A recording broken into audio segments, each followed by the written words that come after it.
സ്ത്രീകളുടെ genital area എങ്ങനെ hygienic ആയിട്ട് മെയിൻറ്റെയിൻ ചെയ്യാം?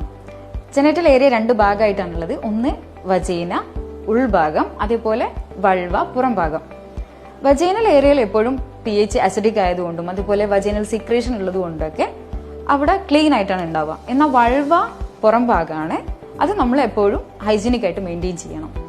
അതിന് ഉള്ളിലായിട്ട് ഇന്നർ ലിപ്പായിട്ടുള്ള ലാബിയ മൈനോറ, ഔട്ടർ ലിപ്പായിട്ടുള്ള ലാബിയ മെജോറ എന്നീ ഭാഗങ്ങൾ അടങ്ങിയുള്ളതാണ് ഈ വൾവ എന്ന് പറയുന്നത്. എപ്പോഴും കഴുകുന്ന സമയത്ത് ഫ്രണ്ട് ഭാഗത്ത് നിന്ന് ബാക്കിലേക്ക് കഴുകാൻ വേണ്ടി ശ്രമിക്കണം. കൂടാതെ കഴുകാൻ വേണ്ടി മൈൽഡ് ആയിട്ടുള്ള ഫ്രാഗ്രൻസ് ഇല്ലാത്ത സോപ്പ് ഉപയോഗിക്കാൻ വേണ്ടി ശ്രമിക്കാം. കൂടാതെ സ്കിന്ന് ഡ്രൈ ആയിട്ടുള്ള ആൾക്കാരാണെങ്കിൽ അല്ലെങ്കിൽ സ്കിൻ ഇൻഫെക്ഷൻ എന്തെങ്കിലുമൊക്കെ ഉണ്ടെങ്കിൽ ചെറു ചൂടുവെള്ളം ഉപയോഗിച്ച് കഴുകുന്നതാണ് കൂടുതൽ നല്ലത്. ഇനി കഴുകിയതിനു ശേഷം ഡ്രൈ ആക്കിയതിനു ശേഷം മാത്രം അണ്ടർവെയർ ഉപയോഗിക്കാൻ വേണ്ടി ശ്രമിക്കാം.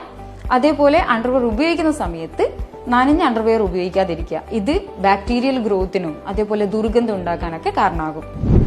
അണ്ടർവെയർ ഉപയോഗിക്കുന്ന സമയത്ത് അധികം ടൈറ്റ് അല്ലാത്ത അണ്ടർവെയർ ഉപയോഗിക്കാനും വേണ്ടി ശ്രമിക്കാം. ചില പേഷ്യൻസ് പറയാറുണ്ട് ഈ ഏരിയയിൽ കുറച്ച് ഡാർക്ക്നെസ് ഉണ്ട്, തൈ ഏരിയയിൽ ഇന്നർ തൈ ഏരിയയിൽ ഡാർക്ക്നെസ് ഉണ്ട് എന്നൊക്കെ. പൊതുവെ നമ്മുടെ ബാക്കി ഓർഗാൻസിന്റെ നോക്കുകയാണെങ്കിൽ ഈ ജെനൈറ്റൽ ഏരിയയിൽ കുറച്ച് ഡാർക്ക്നെസ് കൂടുതലാണ്. അത് എല്ലാവർക്കും നോർമലാണ്. ബോഡി വെയിറ്റ് കുറയ്ക്കുന്നതിലൂടെയും അതേപോലെ മോയ്സ്ചർ യൂസ് ചെയ്യുന്നതിലൂടെയൊക്കെ ഈ ഇന്നർ തൈയിൽ ഉണ്ടാകുന്ന ഡാർക്ക്നെസ് നമുക്ക് കുറച്ച് കൊണ്ടുവരാൻ സഹായിക്കും.